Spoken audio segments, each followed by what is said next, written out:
After a downside in the market, XRP's value is finally picking up. Now is the time to hold your XRP as the market is running bullish. With the SEC lawsuit still hanging around, the situation is a little sticky. Watch till the end to find out how to double the money.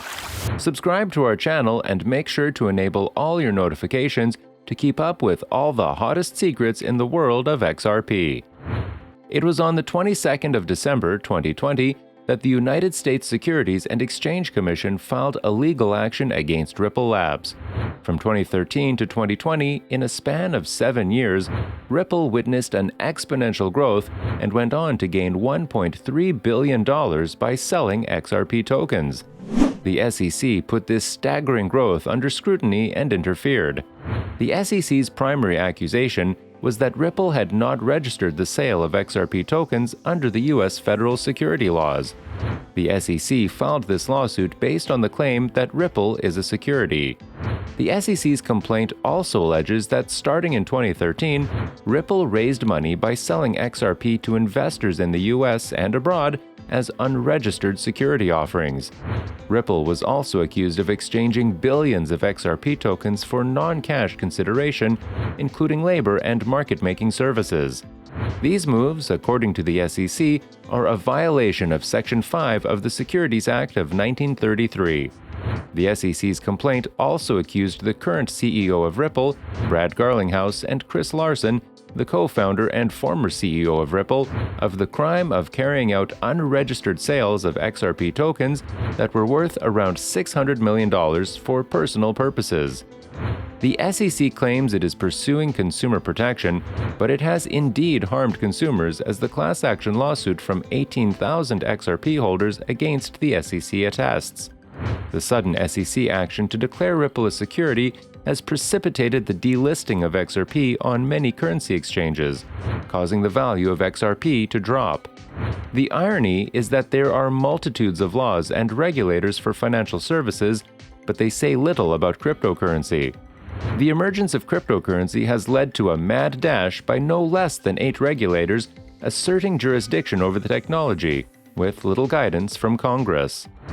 On June 14, a presiding judge on the lawsuit, Sarah Netburn, gave a nod to the SEC's request to extend the deadlines to investigate Ripple's documents by 60 days. Ripple had opposed the SEC's request and had called this delay an existential threat to its business in the United States. Ripple investors are going to keep a close watch on the lawsuit on 2 key dates. The first one is August 31, and the other is October 15 this year. On August 31, the SEC is bound to wind up their fact discovery on Ripple. On October 15, the SEC's deadline to conduct expert discovery comes to an end. Attorney Jeremy Hogan has been carefully monitoring the case and providing regular updates on the lawsuit in his YouTube channel Legal Briefs. He says that the lawsuit is favorable for Ripple in any scenario, as the win in the end would definitely be for Ripple.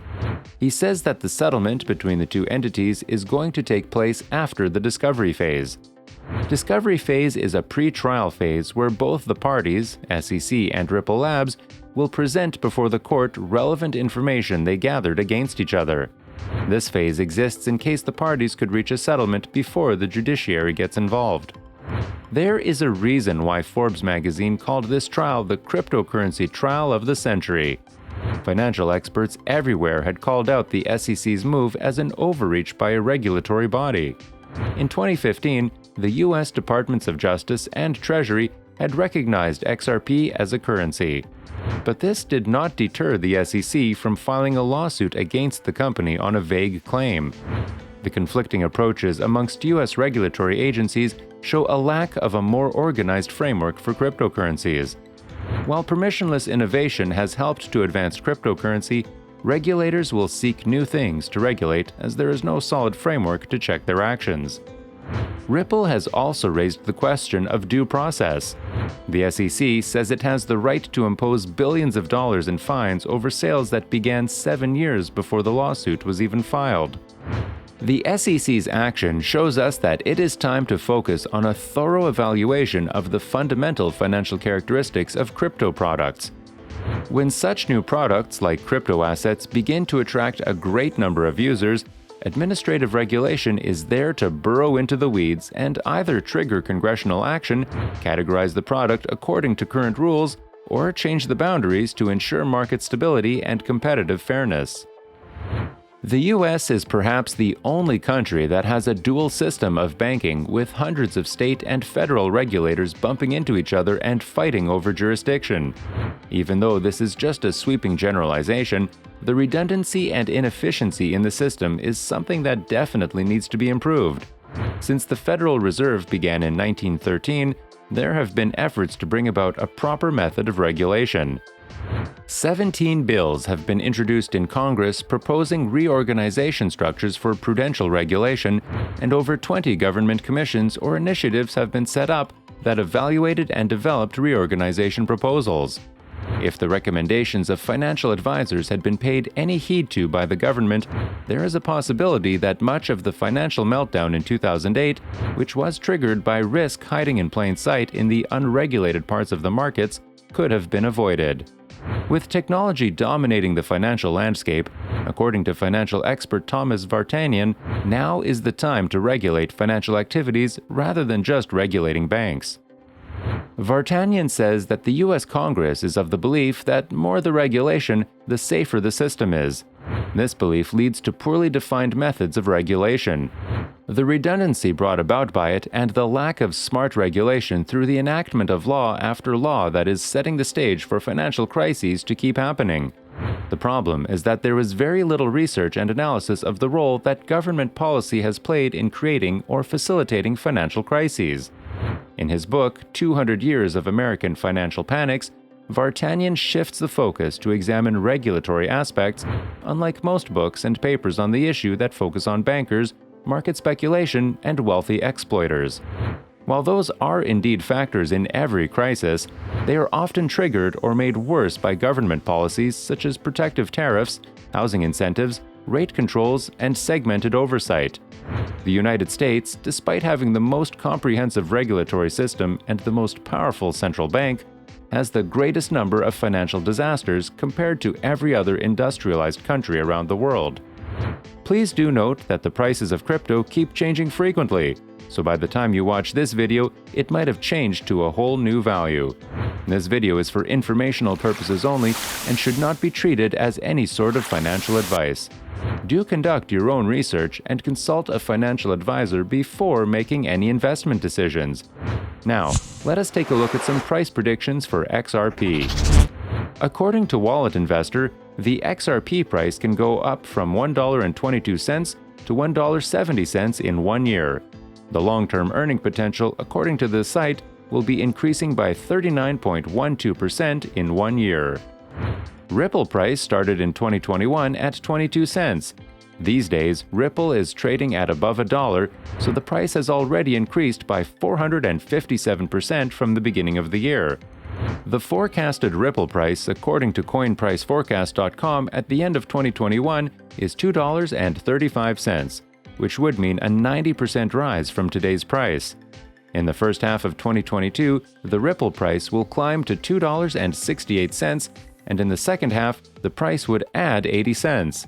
By the end of the year 2022, XRP would close at $3.48, which is 181% more than the current price. The website forecasts that there is a high probability of XRP hitting $5 at least by the year 2025.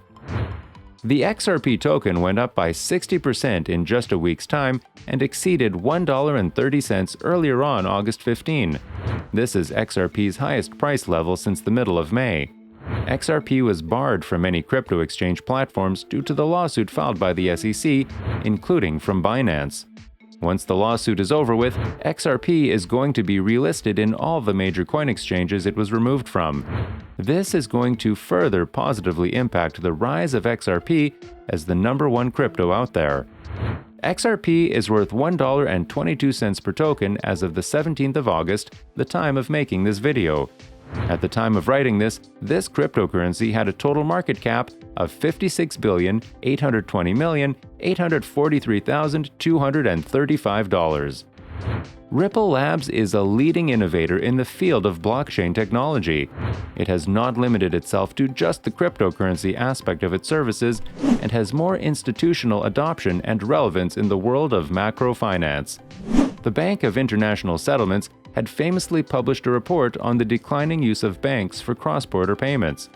While this is mainly because of the emergence of fintechs such as TransferWise, it also points to the fact that people are now more likely to use cryptocurrencies such as XRP. And with that, we have come to the end of the video. Do give this video a thumbs up, subscribe to the channel, and stay updated about everything XRP. Turn on the post notifications to be notified about new video uploads. And tell us your thoughts on XRP's recent trends in the comments section. See you all next time.